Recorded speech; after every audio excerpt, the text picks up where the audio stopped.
Well, thank you very much. Last year, some of you may have been at this equivalent event where I took you on a trip on the Princess Alice. How many of you were here last year? Okay, do you remember why it wasn't a great idea to go on the Princess Alice? Maybe I didn't communicate messages very well then. But that was where the Princess Alice sank at the outflow of the Crossness pumping station. Bazalgette only had 4 million and he was only able to get the sewage out of London that far. And unfortunately the poor old Princess Alice was sunk by a collier coming down the other way. And what I was trying to emphasise there was the fact that getting resources for WASH in those days was pretty difficult. They managed to get it because of the Great Stink, and I think some of you who went on the walk last night will have heard about the Great Stink. Maybe even smelt a bit of it as well in some of the public toilets. How many of you went on that walk? Very good, okay. Worth doing. And that is one of the things that we're facing at DFID. How do we get resources for WASH?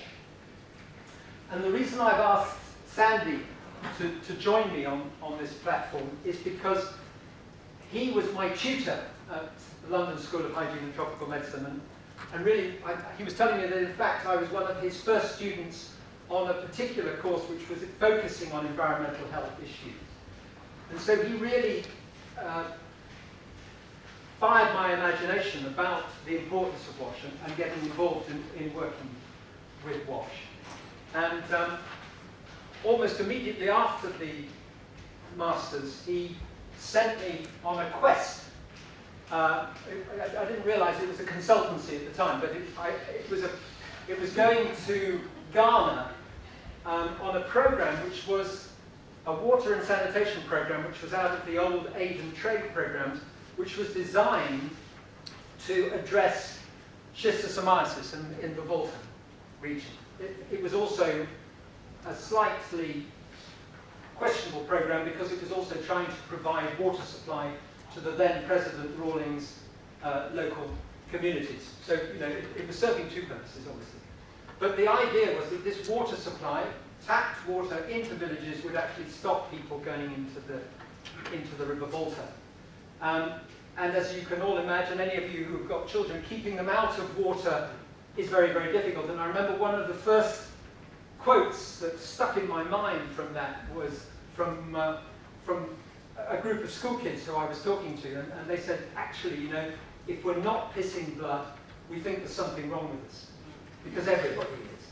So the level of schistosomiasis in that area was particularly bad, and so I got a sort of a very good example of it. I think Sandy will tell us that he still uses that example of the Southeast Districts programme as a very bad example of a WASH programme, and there have been various sort of permutations of that since.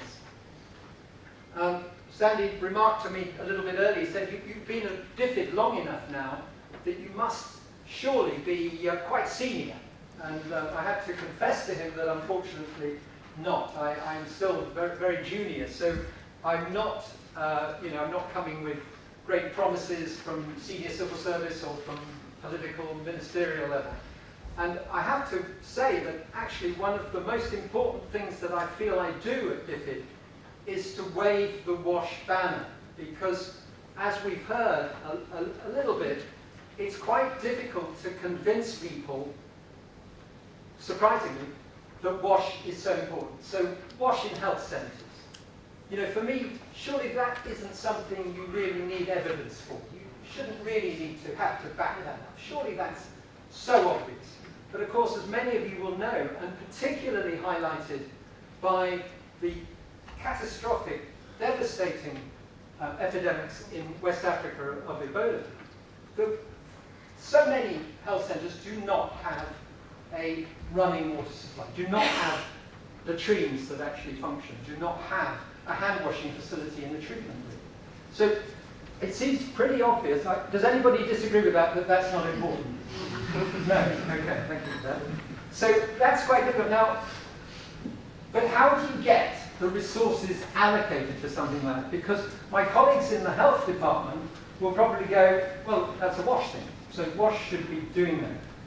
But of course, as a WASH policy team, WASH advisors, we are focusing on domestic WASH, and I should say, largely rural domestic WASH.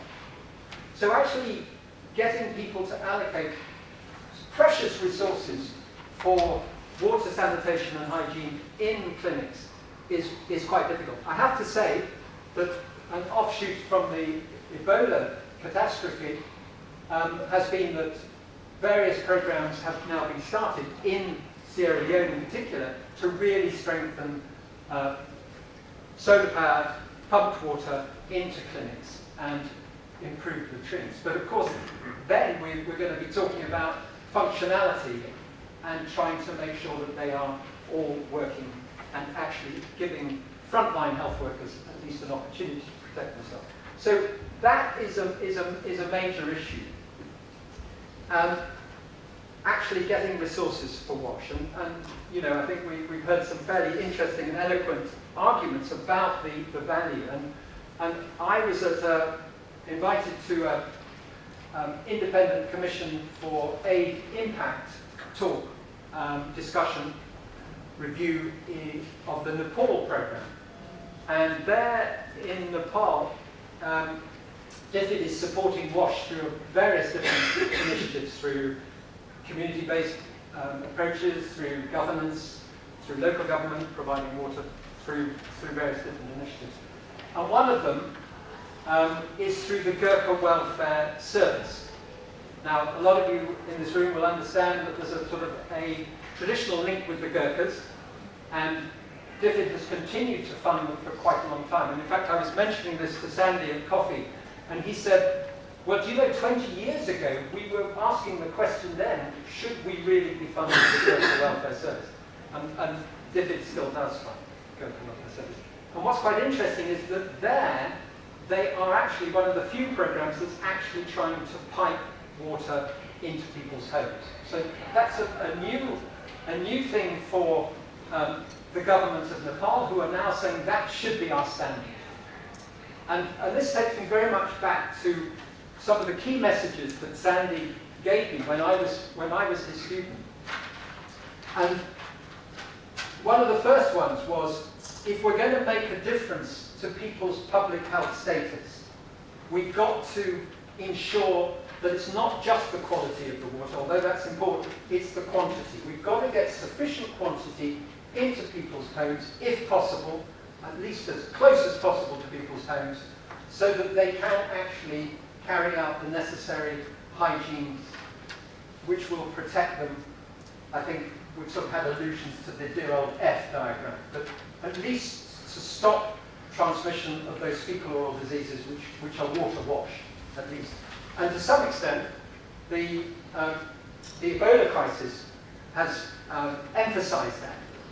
Hand washing in Sierra Leone, for any of you who've been there, I know some of you have, recently, hand washing is everywhere now. It's a major thing. You can't even go into a hotel or a ministry or anything without washing hands. So that message has gone across. But the key point that Sandy was making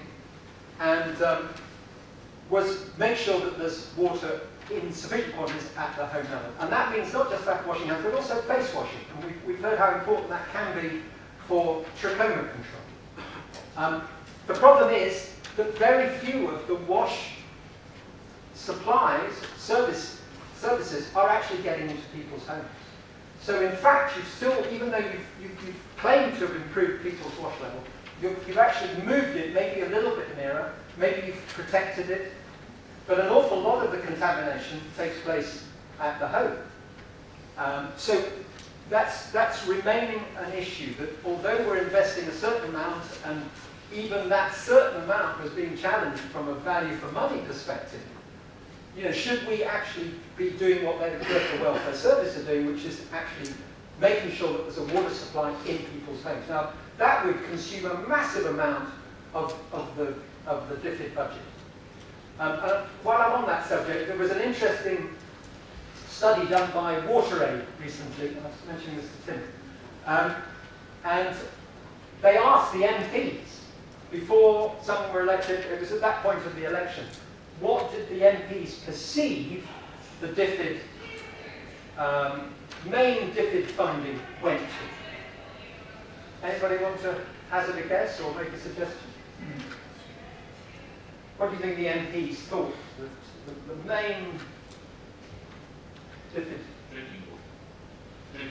Yeah, it was. It's WASH. So they all thought that WASH was one of the major things. WASH up there with humanitarian assistance.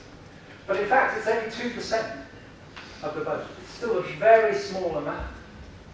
And yet, you know, for me, it's very obvious. I think, unfortunately, the economists are very conscious of what that translates into. And the problem is, and I think we've had that already, the impact of the level of WASH that we are providing at the moment is relatively limited because it's not doing what Sandy was saying it needed to do. We do need to get that water supply into the homes. We do need to facilitate good hygiene behaviour. We do need to make sure that it's a sustainable, it's a level of service which can be sustained and maintained. And most important, we've also got to make sure that there's safe excreta management. That can't be compromised.